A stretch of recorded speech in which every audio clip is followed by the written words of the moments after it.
안녕하세요. 강 PD입니다. 강 PD의 사기열전 읽기 그 두 번째 시간 연파 인상여 열전의 뒷부분에 나오는 조사 장군 이야기입니다.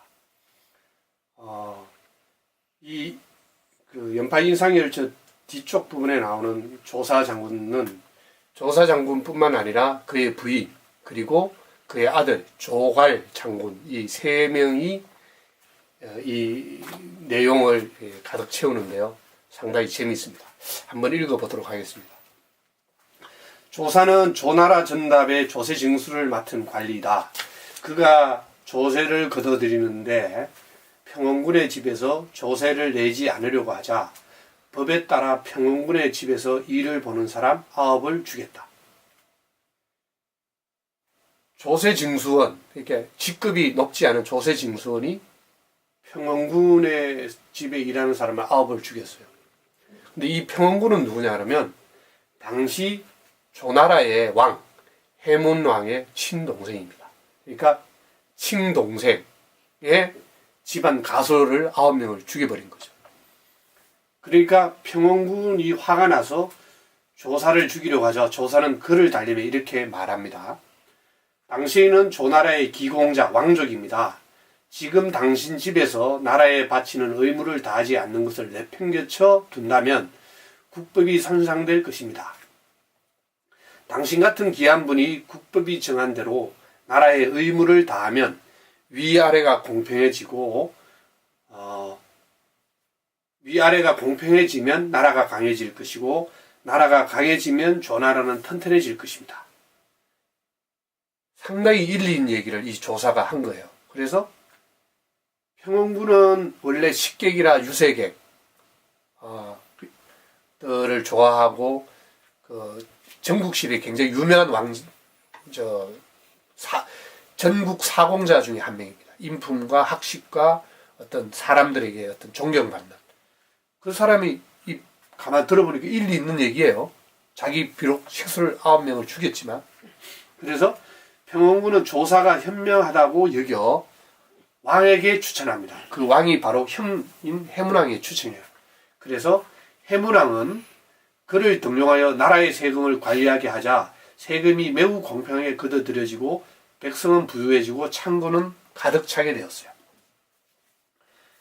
이때 진나라가 한나라를 치기 위해 연여에 주둔하게 됩니다.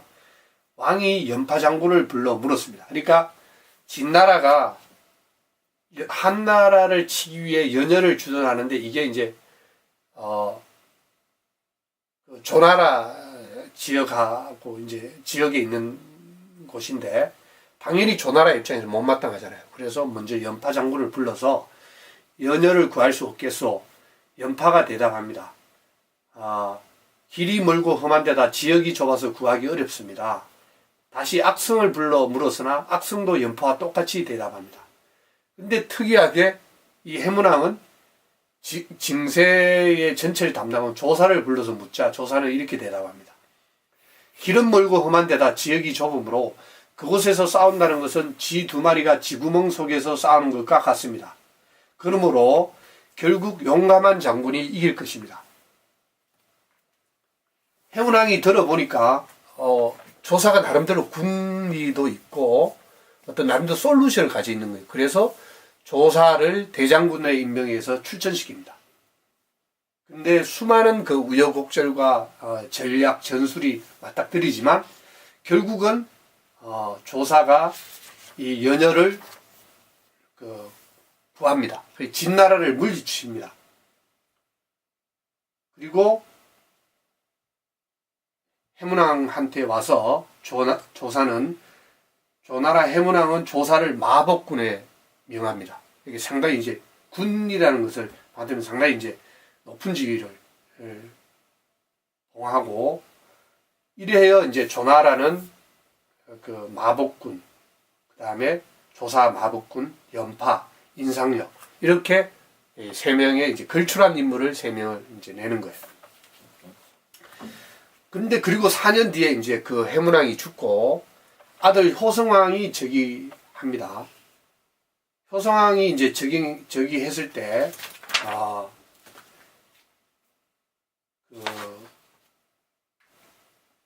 연파 인상의 열전에 나왔던 장평 전투가 드디어 열리게 됩니다. 이때는 조사는 이미 죽었고 인상녀는 병이 났어요. 그러니까 당연히 조나라 효성왕은 먼저 가장 조나라의 명장 연파장군을 내보내요. 내보내서 진나라와 장평 전투에서 맞아 싸우게 하였으나 연파는 맞아 싸우지 않고 보루를 곱게 쌓아서 그 속에서 수성정만 펼치는 거예요. 그러니까 진나라가 공격해 오면 최소한적으로 막지 절대로 나가 공격하지 않아요. 그러니까 진나라 입장에서는 한판 붙어야지 진검승부를 하는데 나오지 않고 보루 위에서 최소한의 수비만 하니까 차일피일 시간만 계속 걸면서 식량이 계속 들어가게 되는 거죠. 그래서 양쪽이 오랫동안 지쳐가고 있었어요. 그때 이 전장이 너무 오래 지속되니까 이때 진나라 쪽에서 진나라 소양왕하고 진나라의 재상 응후가 꾀를 부립니다. 조나라의 전역에 소문을 내는데 무엇이라고 소문을 내느냐면요. 진나라가 두려워하는 것은 오직 마법군 조사의 아들 조가리 장군이 되는 일일 뿐이다 라고 소문을 냅니다. 그러니까 안 그래도 효성왕 입장에서는 연파장군을 내보내서 진나라를 치게 했는데 싸움은 하지 않고 보루 속에 갇혀서 계속 있으니까 약간 계속 이게 식량은 들어가고 이러니까 나라 재정이 어려워지니까 뭔가 돌파구 또 효성왕도 돌파구가 필요했어요. 마침 이때 소문이 돌죠. 야, 진나라가 진짜 두려워하는 것은 연파장군이 아니야. 마법군 조사의 아들 조갈이야. 이렇게 해서 조갈 장군을 얘기를 해요. 그래서 조나라 왕은 연파 대신 조갈 장군을 대장군으로 삼으려 할 때 이때 인상녀가 말합니다. 왕께서는 명성만 믿고 조갈을 쓰시려 하는데 이는 금은고의 패를 악교로 붙여서 고정시키고 연주하는 것 같습니다. 조갈은 그저 자기 아버지가 남긴 병법책을 읽었을 뿐 사태 변화에 대처할 줄 모릅니다. 아직 좀 어리석고 젊은 혈기가 방자한 친구지 그 정도로 이렇게 실력이 뛰어난 친구도 아니다. 연파장군을 믿고 기다려 줍시다라는 얘기인데 효성왕은 자기 판단을 믿고 조갈을 대장군에 임명합니다. 대장군에 임명을 하고 며칠 뒤에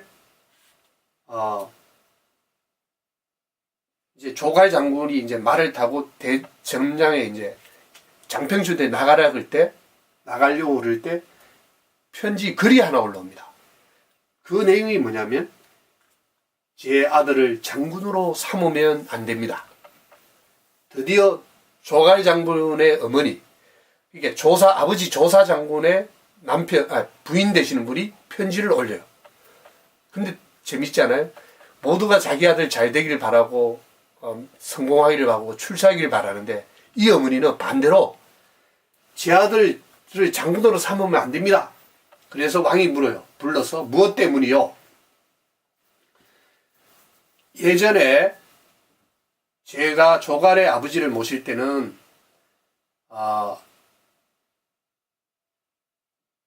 조사 장군이 대장군이 되면 왕이나 종시들로부터 금은 보화를 받으면 반드시 아래 사람이나 벗들에게 수백 명에게 나누어졌다는 거예요. 그리고 두 번째로 그것을 또 군대의 벼슬아치나 사대부에게 나눠주고 부하들이 다 존경했는데 어떻게 됐는지 대장군이 되고 자기 아들 조갈이 며칠 지났는데 첫 번째 왕으로부터 받은 금은보화를 가지고 장군이나 후배 부하 장수한테 나눠주는 게 아니고 자기 혼자 전답을 알아보고 있고 땅 사고 뭐 집 가택을 살려고 혈안에 되어 있다는 거. 조갈이. 그다음에 두 번째로는 지금 제 아들은 하루아침에 장군이 되어 동쪽을 향해 앉아서 부하들의 인사를 받게 되었지만 군대의 벼슬아치 가운데 누구 하나 제 아들을 존경하고 우르르 보는 이가 없습니다. 쉽게 말해서 장군은 부하를 사랑하고 부하들로 존경을 받고 일치단결이 되어야 전쟁을 시작할지 말지, 이길지 말지 모르는데 이미 실패라는 거죠. 이건 대장군의 자격이 없다는 얘기인데, 그래서 임명하면 안 됩니다 그래요. 그러면서 이 아내가 한마디를 더 하는데, 아버지 조사 장군이 조갈에 대해서 한 이야기를 효성왕에게 얘기해 주는데 뭐라고 그랬냐면, 아버지 조사 장군은 이렇게 얘기했답니다. 죽기 전에 전쟁이란 목숨을 거는 거요. 그런데 괄은 전쟁을 너무 쉽게 말하오. 조나라가 괄을 장군으로 삼지 않으면 다행이지만 만일 괄을 장군으로 삼는다면 틀림없이 조나라 군대는 파멸당할 것이요. 이런 얘기를 했기 때문에 왕께서는 우리 조갈을 장군으로 삼으면 안 됩니다. 근데 이 이야기가 책에는 사기일제는 이런 형태로 나오는데요. 중국 사극 대진제국 3에 보면 되게 흥미진진하게 나와요. 왜냐하면 아들이 아들의 앞길을 막으려 하고, 근데 또 효성왕은 그 아들을 대장군으로 임명하려는 과정이 되게 흥미진진하게 나와요.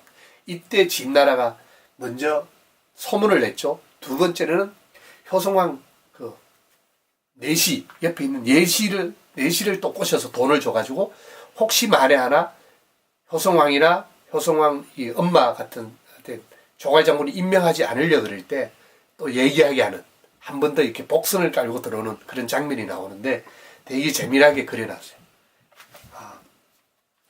그래서 그 장면이 나오는데, 그래서 왕이 어머니는 더 이상 말하지 마시오. 나는 이미 결정했어. 그러자 괄의 어머니가 말합니다. 왕께서 굳이 그 아이를 보내시려거든 그 아이가 책임을 다하지 못하더라도 저를 그 아이의 죄에 연루시켜 벌을 받지 않게 해주십시오. 왕이 그렇게 하기로 약속했습니다. 조갈은 연파를 대신하게 되자 군령을 모두 바꾸고 군대의 벼슬 아치를 모조리 교체시킵니다. 진나라 장군 백기가 이 소식을 듣고 기병을 보내 거시기로 달아나는 척하면서 조나라 군대의 식량 운송수를 끊고 조나라 군대를 둘로 나눠버립니다. 병졸들의 마음은 조갈에게서 떠나갔고 46일이 지나자 조나라 군사들은 굶어 죽었습니다. 조갈이 정예부대를 앞세우고 직접 나가 싸웠지만 진나라 군사가 조갈을 쏘아 죽였고 싸움에서 지고 결국 군사 수십만 명, 나중에 45만 명으로 나와요.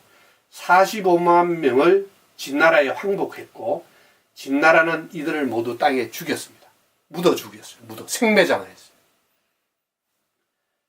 이때 조나라의 한단으로 살아 돌아간 사람은 어린아이 240명이 답니다. 240명만 살은 거죠.